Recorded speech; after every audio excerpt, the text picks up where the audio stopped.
Assalamualaikum, hai, welcome back to my channel. Kembali lagi bersama aku, Frida Arsana dari kelas 4A1 Program Studi Ilmu Gizi, Fakultas Kedokteran Universitas Brawijaya.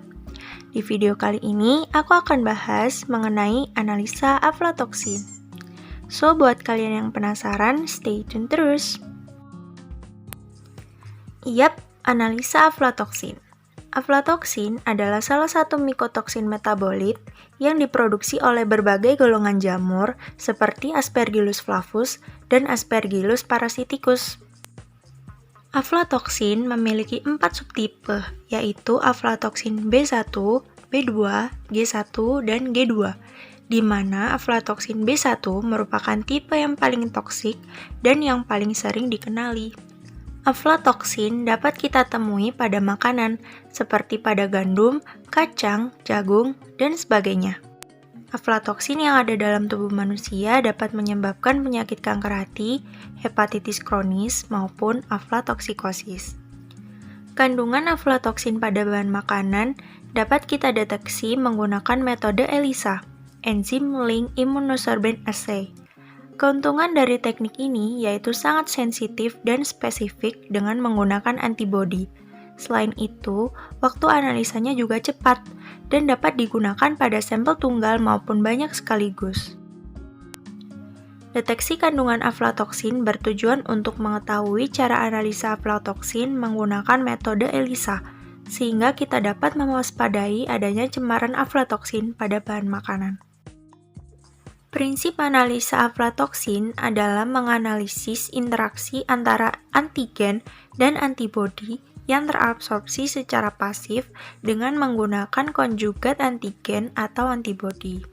Hasil reaksi positif adanya aflatoksin pada bahan makanan ditunjukkan dengan terbentuknya warna sebagai hasil reaksi antara enzim dan substrat. Lalu dapat kita identifikasi lebih lanjut secara kuantitatif menggunakan ELISA reader. Selanjutnya yaitu prosedur analisis.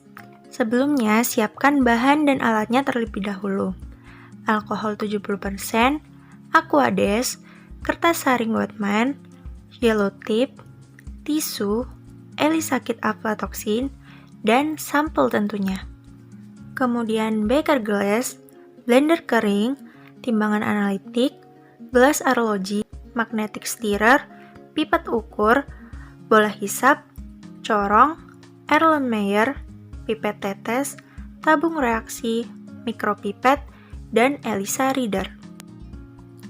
Untuk prosedur ekstraksi, yang pertama, kita siapkan sampel, kemudian haluskan sampel, dan ditimbang sebanyak 10 gram, kemudian dimasukkan ke dalam Erlenmeyer.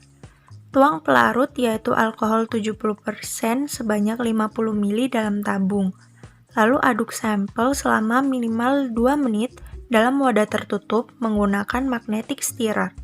Saring menggunakan kain, kemudian saring lagi dengan kertas Wetman sehingga mendapatkan filtrat. Untuk prosedur pemeriksaan, yang pertama kita lakukan yaitu letakkan dilution well pada microwell holder untuk standar dan sampel yang akan diuji.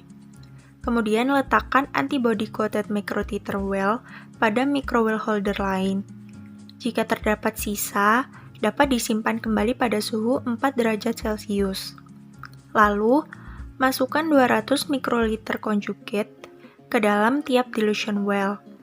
Tambahkan 100 mikroliter standar dan sampel pada dilution well. Jangan lupa untuk mengganti pipet tip dengan yang baru untuk tiap well. Kemudian, campur dengan cara pipetting secara perlahan sebanyak 3 kali. Inkubasi selama 15 menit dalam suhu ruang.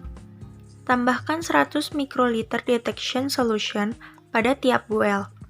Tutup microwell dengan sealing film. Lalu inkubasi selama 15 menit pada suhu ruang. Buang isi microwell dengan cara menumpahkan isi ke nampan pembuangan. Cuci microwell dengan Aquades, lalu buang kembali. Ulangi sebanyak 5 kali. Kemudian, serap sisa air pada microwell dengan tisu.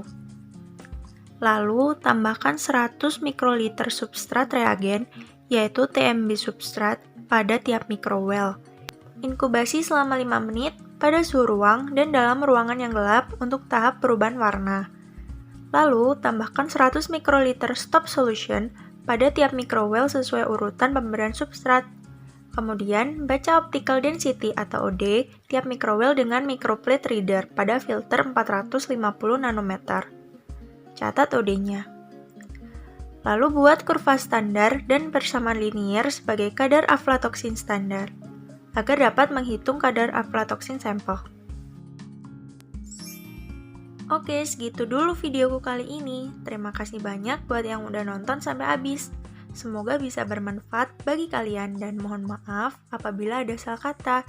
See you on my next video. Wassalamualaikum warahmatullahi wabarakatuh.